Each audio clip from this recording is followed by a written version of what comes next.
Good morning, students. Welcome in Urmila Devi PG College. Today we discuss about elastic constant. This class is BSc first year Physics, paper first, Mechanics and Wave Motion. तो heading लगा लीजिए. आज का बहुत ही interested topic है elastic constant. अब इसके पिछले वीडियो में हमने आपको बताया था इलास्टिसिटी क्या होता है, स्ट्रेस क्या होता है, स्ट्रेन क्या होता है. उसके बाद हमने आपको बताया था हुक्स लॉ, हुक का नियम. According to Hooke's, on the basis of experimental observation in 1879 states that stress is directly proportional to strain. जो प्रतिबल होता है वो विकृति के समानुपाती होता है. इसको प्लेनेटरी ऑब्जर्वेशन के द्वारा हुक्स ने बताया था कि stress proportional to strain. Stress proportional to strain ये होता है stress upon strain equal to constant. ये जो है इसी को हम बोलते हैं हुक्स लॉ. हुक्स लॉ कहते हैं. यहाँ से जो एक कांस्टेंट होता है इसी कांस्टेंट को हम इलास्टिक कांस्टेंट कहते हैं या मॉडुलस ऑफ इलास्टिसिटी कहते हैं. तो इलास्टिक कांस्टेंट जो होता है वह चार प्रकार का होता है. फर्स्ट होता है यंग्स मॉडुलस.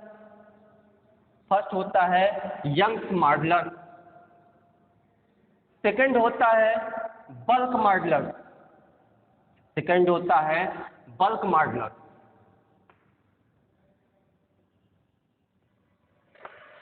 थर्ड होता है मॉडुलस ऑफ रिजिडिटी. उसके बाद फोर्थ होता है पॉइसन रेशियो. ये चार प्रकार के इलास्टिक कांस्टेंट होते हैं. यंग्स मॉडुलस को हम वाई डिनोट करते हैं, बर्ट मॉडुलस को हम के डिनोट करते हैं, मॉडुलस ऑफ रिजिडिटी को इंटा डिनोट करते हैं, पॉइसन रेशियो को रो से डिनोट करते हैं. तो ये रहा आपका इलास्टिक कांस्टेंट. आज हम इलास्टिक कांस्टेंट के बारे में ही डिस्कस करेंगे. तो सबसे पहले आप हेडिंग लगा लीजिए यंग्स मॉडुलस. पहला आप हेडिंग लगा लीजिए यंग्स मॉडुलस क्या होता है. यंग्स मॉडुलस पहला आपका है यंग्स मॉडुलस. तो यहाँ पे यंग्स मॉडुलस क्या होता है इसके बारे में हम आपको बताते हैं. Within elastic limit the ratio of longitudinal stress to the longitudinal strain.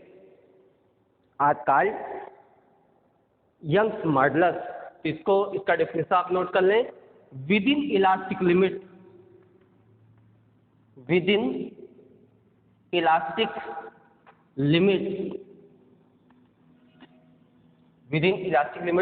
to the ratio of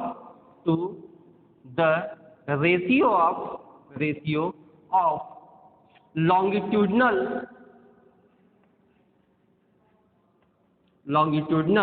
stress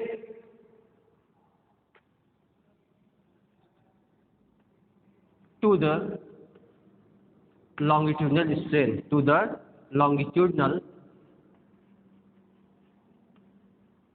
strain ये होता है. It is denoted by Y.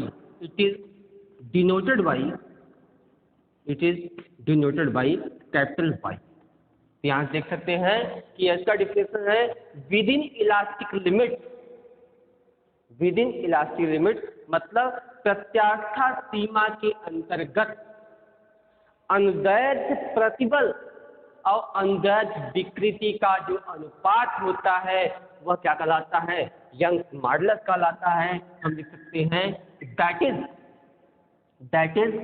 Young's modulus y equal to longitudinal longitudinal stress, longitudinal stress upon longitudinal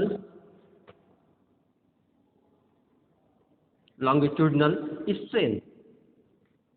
ये आपका formula हो गया। इसको हम y से डिनोट करते हैं, इसको हम y से डिनोट करते हैं। तो यंग्स मॉडुलस में जो फार्मूला होता है वो होता है longitudinal stress upon longitudinal strain, अर्थात किसी भी प्रत्यास्था सीमा के अंतर्गत अनुदैर्ध्य प्रतिबल और अनुदैर्ध्य विकृति का अनुपात जो होता है एक नियतांक होता है।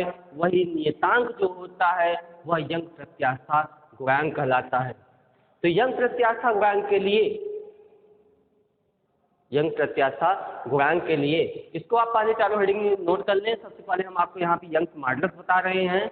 अब हम इसको जो चारों इलास्टिक कांस्टेंट है इसको आप नोट कर लें, इसको हम रिमूव करेंगे। इसका हम डेरिवेशन आपको बताते हैं, इसका डेरिवेशन हम आपको बताते हैं यंग्स मॉडुलस किस प्रकार से फाइंड किया जाता है। नोट करें, चारों इलास्टिक कांस्टेंट का name Young's modulus, bulk modulus, modulus of rigidity, Poisson ratio. यहाँ से डिफरेंस आपने नोट ही कर लिया।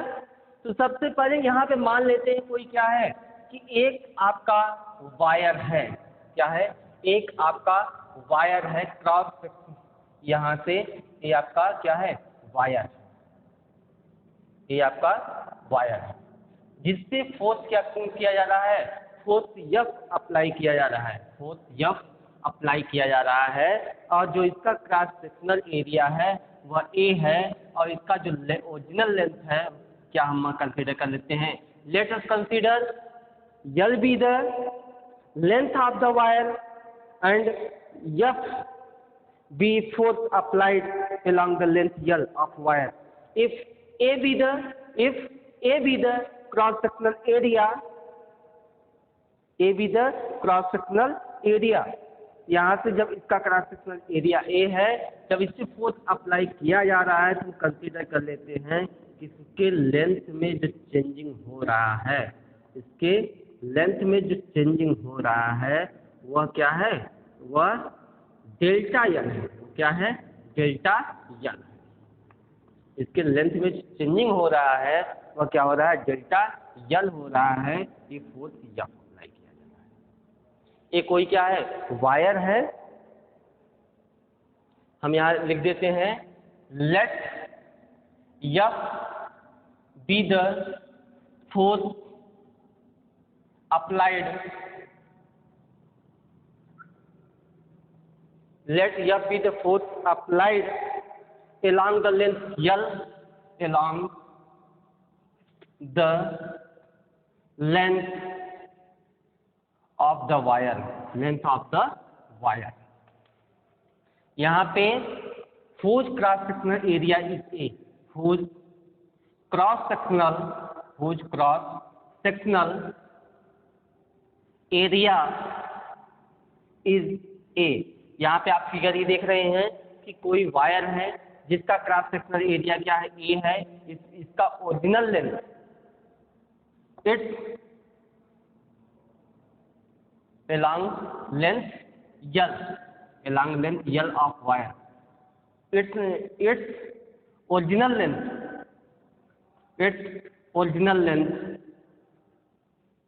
is L। इसकी क्या है, ओरिजिनल लेंथ जो है वह है आपका L है। And delta L be the extended length, and delta L be the extended length. यहाँ पे कि आप देख रहे हैं कि जो आपका क्रॉस सेक्शनल एरिया है किसी वायर का वह क्या है, वह A है। इस पे फोर्स F अप्लाई किया जा रहा है और L be the original length of the wire, L जो है इस वायर का ओरिजिनल लेंथ है। जब फोर्स अप्लाई किया गया, पुल किया जा रहा है, खींचा जा रहा है, तो इसके लंबाई में जो एक्सटेंडेड हो रहा है, वृद्धि हो रही है, वो क्या हो रहा है, डेल्टा L हो रहा है। तो यहाँ से हम फाइंड कर लेते हैं। अब हमने बताया था कि अगर कंप्रेशन हो या एक्सटेंशन हो ये कंप्रेशन और एक्सटेंशन कंप्रेशन हो या एक्सटेंशन हो उसको क्या बोलते हैं? इसको टेंसिल बोलते हैं। उसको हम टेंसिल कहते हैं। किसी भी बॉडी में जो एक्सटेंशन होता है अथवा कंप्रेशन होता है उसको हम टेंसिल बोलते हैं। अब यहाँ से बात करते हैं लॉन्गिट्यूडनल स्ट्रेस। अब हम निकाल लेते हैं longitudinal stress. Longitudinal stress equal to क्या होता है? Force upon area. Force upon area. तो यहाँ से फोर्स कितना लग रहा है? एफ लग रहा है और उसका एरिया क्या है? Cross sectional area is a. Cross sectional area is a. अब उसके बाद निकालते हैं हम लॉन्गिट्यूडनल स्ट्रेन। लॉन्गिट्यूडनल स्ट्रेन जो होता है यहाँ लिख लीजिए, लॉन्गिट्यूडनल स्ट्रेन इक्वल टू होता है change in length upon original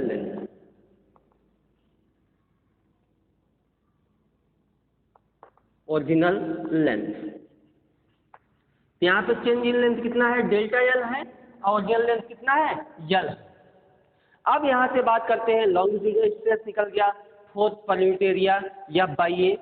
longitudinal strain हो गया डेल्टा एल अपॉन एल। अब बात करते हैं कि जो स्ट्रेन होता है जब किसी भी बॉडी में उसके लेंथ में, उसके वॉल्यूम में, उसके शेप और साइज में जो चेंजिंग होती है हम कहते हैं बॉडी क्या हो गया है? स्ट्रेंड हो गया है, विरूपित हो गया है। और फोर्स पर यूनिट एरिया जो मेजर करते हैं उसको हम स्ट्रेस कहते हैं। इसका यूनिट एज डायमेंशन जो होता है लाइक एज प्रेशर होता है, बट अंतर क्या होता है कि जो स्ट्रेस होता है it is the recovering force. यह होता है रिस्टोरिंग और recovering force produce in internal of the body. It is called stress. अब यहाँ से बात करते हैं जब हम यंग स्मार्टनेस के लिए जाते हैं then y equal to young smartness y equal to क्या हो जाएगा? Longitudinal stress upon longitudinal strain होता है। लॉन्गिट्यूडनल स्ट्रेस का जो फार्मूला मिला है वो मिला है एफ बाई ए और लॉन्गिट्यूडनल स्ट्रेन के लिए मिला है डेल्टा यल अपॉन यल। क्या मिला है? डेल्टा यल अपॉन यल। अब यल कहाँ जाएगा? ऊपर जाएगा तो हो जाएगा एफ इंटू यल अपॉन ए इंटू डेल्टा यल। डेल्टा यल नीचे आएगा तो एफ इंटू यल अपॉन ए मिल जाएगा आपको F into L upon A into delta A. यहाँ से इस फार्मूले से ये आपको y का मान मिल गया, यंग स्मार्टनेस मिल गया। अब यहीं पे अगर हम बात करें कि जो क्रॉस सेक्शनल एरिया है वह यदि क्रॉस सेक्शनल एरिया क्या है? ए एक है। जब इफ यहाँ हम बात कर लेते हैं if A equal to 1 delta L upon L equal to 1 then तब क्या हो जाएगा? अगर आपका ए क्या है? 1 है और डेल्टा यल अपॉन यल क्या है? 1 है। देन y इक्वल टू क्या मिलेगा? y इक्वल टू यफ मिलेगा। y equal to F. इसका मतलब जो यंग स्मार्टनेस होगा वो यफ के बराबर होगा। इसका मतलब in this way young smartness of the material may be defined as numerically equal to the force required to increase unit length of the wire by unity whose cross sectional area is also unity। इसका मतलब ये है कि जब cross sectional area क्या होगा? Unity होगा। उसके लेंथ में जो एक्सपेंशन हो रहा है और उसका ओरिजिनल लेंथ क्या है? यूनिटी है। तो जो फोर्स सप्लाई होगा वह भी क्या होगा? यूनिटी होगा। तथा young modulus y equal to F मिला कब? जब a इक्वल टू 1 हो, delta L upon L equal to 1 हो, तो यह भी क्या होगा? यंग मॉडुलस जो होगा वह एक्सटर्नल फोर्स के बराबर होगा। इसको आप एक बार देख लीजिए, हम आपको बता दे रहे हैं। यंग मॉडुलस जो होता है जिसको हम यंग प्रत्यास्थापक कहते हैं, अर्थात within elastic limit the ratio of within elastic limit the ratio of longitudinal stress to the longitudinal strain. Within elastic limit the ratio of longitudinal stress to the longitudinal strain are called Young's modulus. It is denoted by y. यह y से denote किया जाता है, अर्थात Young's modulus equal to longitudinal stress upon longitudinal strain. हम मान लेते हैं कोई क्या है, एक वायर है, कोई क्या है, एक वायर है जिसके क्रॉस सेक्शनल एरिया क्या है, a है, और इस पर let F be the force applied along the length L। जो यह वायर है इस पर कोई एक एक्सटर्नल फोर्स F अप्लाई किया जा रहा है जिसका क्रॉस सेक्शनल एरिया क्या है, a है, जिसका क्रॉस सेक्शनल एरिया a है, उसका ओरिजिनल लेंथ, जो उसका ओरिजिनल लेंथ है वह क्या है, कैपिटल L है।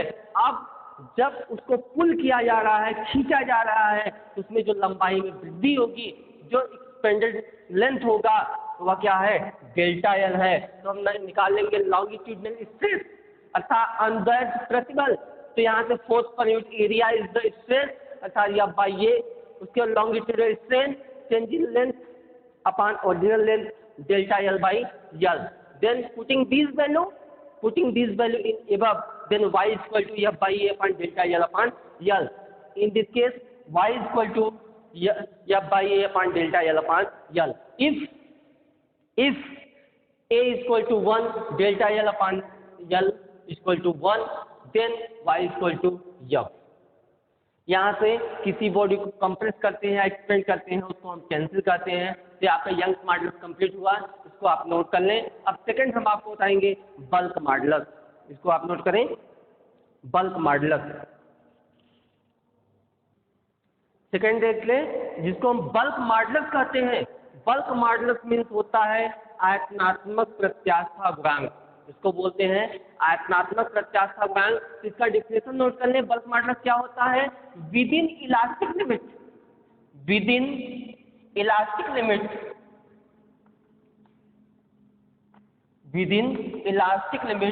to the ratio of normal stress to the volume strain are called bulk modulus,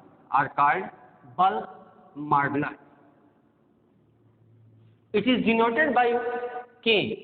It is denoted by K। तो इसको हम जो है K से डिनोट करते हैं, या सीधा कर सकते हैं प्रत्यास्थ सीमा के अंतर्गत सामान्य प्रतिबल और आयतनात्मक विकृति का जो अनुपात होता है वह बल्क मॉडुलस कहलाता है। इसको हम आयतनात्मक प्रत्यास्थ गुणांक कहते हैं। हम कंसीडर कर लेते हैं कि कोई क्या है, बॉडी है। Let us consider a body. ये कोई बॉडी है जिसकी एरिया क्या है, ए है। हम कंसीडर कर लेते हैं कोई एक बॉडी है जिसका जो एरिया है वह ए है, A is the area of the. अब हम इस पर क्या करते हैं, फोर्स अप्लाई करते हैं, इस पे हम फोर्स अप्लाई करते हैं इन इनवर्ड डायरेक्शन। इस पे हम इनवर्ड डायरेक्शन में फोर्स अप्लाई करते हैं। ये फोर्स हमने अप्लाई किया, तब क्या है, फोर्स अप्लाई हो रहा है F। Whose cross sectional area, जो इसका एरिया है वह क्या है, A है। अर्थात कर सकते हैं if we apply uniform pressure over the entire surface of the body then its volume change. जब हम इस पर क्या करेंगे, फोर्स अप्लाई करेंगे अर्थात प्रेशर अप्लाई करेंगे, इसका जो वॉल्यूम होता है, जो इसका आयतन होता है वह चेंज होता है।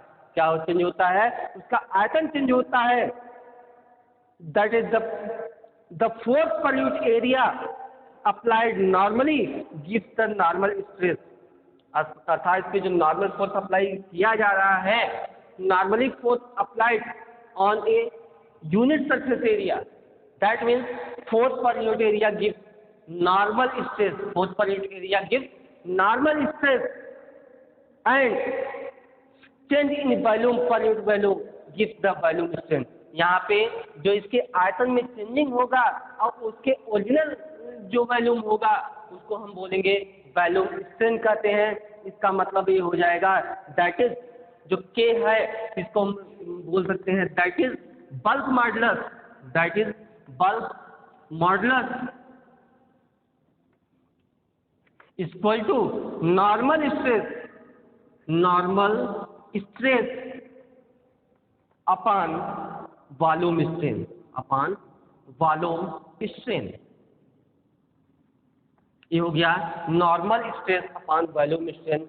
इसको हम कैसे डिनोट करते हैं, इट इज डिनोटेड बाय के। यहाँ से आप समझे कि मान लीजिए कोई बॉडी है, इसमें हम प्रेशर अप्लाई कर रहे हैं। जब प्रेशर अप्लाई करेंगे इसका वॉल्यूम चेंज होगा, अर्थात force per unit area is called normal stress and the ratio of change in volume to the original volume are called volume strain. अब यहाँ से इफ जब भी the force applied uniformly on a surface area A is the normal direction, then normal stress। यहाँ से normal stress जो हो जाएगा normal stress इक्वल टू हो जाएगा force upon area equal to F by A। जो इसका फोर्स हो जाएगा F है और एरिया क्या है A है। If V be the change in volume and V be the original volume, यदि मान लेते हैं if V small v be the change in volume, be the change in volume and capital V be the original volume,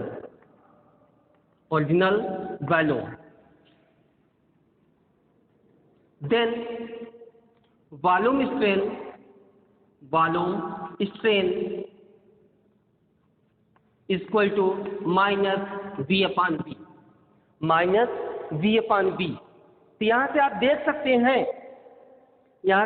सकते हैं कि हमने इस minus sign को, यहाँ पे जो हमने माइनस साइन लगाया, माइनस साइन हमने इसलिए लगाया कि जब यहाँ पे इस कंडीशन में प्रेशर फोर्स अप्लाई किया जा रहा है इनवर्ट डायरेक्शन किया जा रहा है, इसका मतलब इसके वॉल्यूम में क्या होगा, कमी होगा। अभी यहाँ आप माइनस न लगाएं, अभी हम जब यहाँ पे रखेंगे देन तब क्या हो जाएगा, then K equal to then bulk modulus K equal to normal stress आपका है F by A upon volume strain क्या है small v upon capital V। यहाँ पे माइनस कर देंगे, हो जाएगा F into capital V upon A into small v। ये आपका माइनस साइन हो जाएगा। माइनस साइन जो इंडिकेट करता है, माइनस साइन जो इंक्रीज इंडिकेट करता है, यह माइनस साइन इंडिकेट करता है जब जो प्रेशर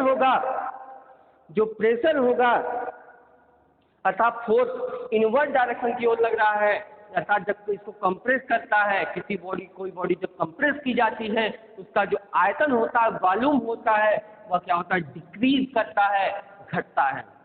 इसका मतलब ये है कि bulk modulus K equal to minus F by A upon small v upon capital V। तो आप नोट लिख लें, note minus negative sign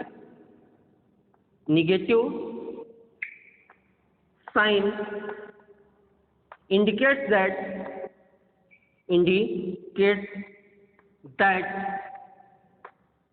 decrease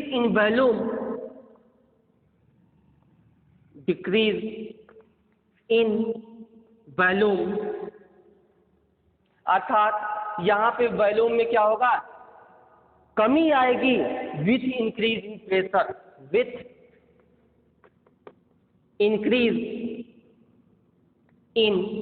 pressure, इसका मतलब ये है कि जब हम प्रेशर को बढ़ाएंगे,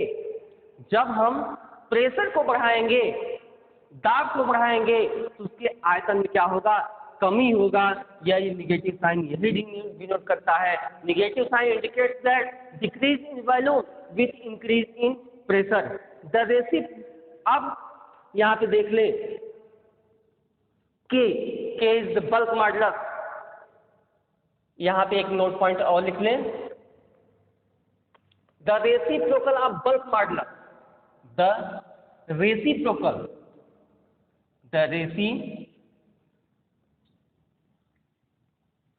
of bulk modulus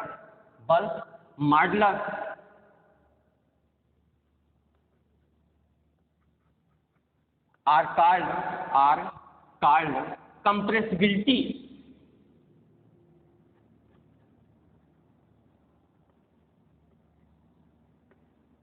अर्थात हम आयतनात्मक प्रत्यास्था गुणांक के व्युत्क्रम को कंप्रेसिबिलिटी कहते हैं, जिसको हिंदी में बोलते हैं संपीड्यता, जिसको हम संपीड्यता कहते हैं। क्या बोलते हैं? कंप्रेसिबिलिटी कहते हैं। इसलिए कह सकते हैं कि दैट इज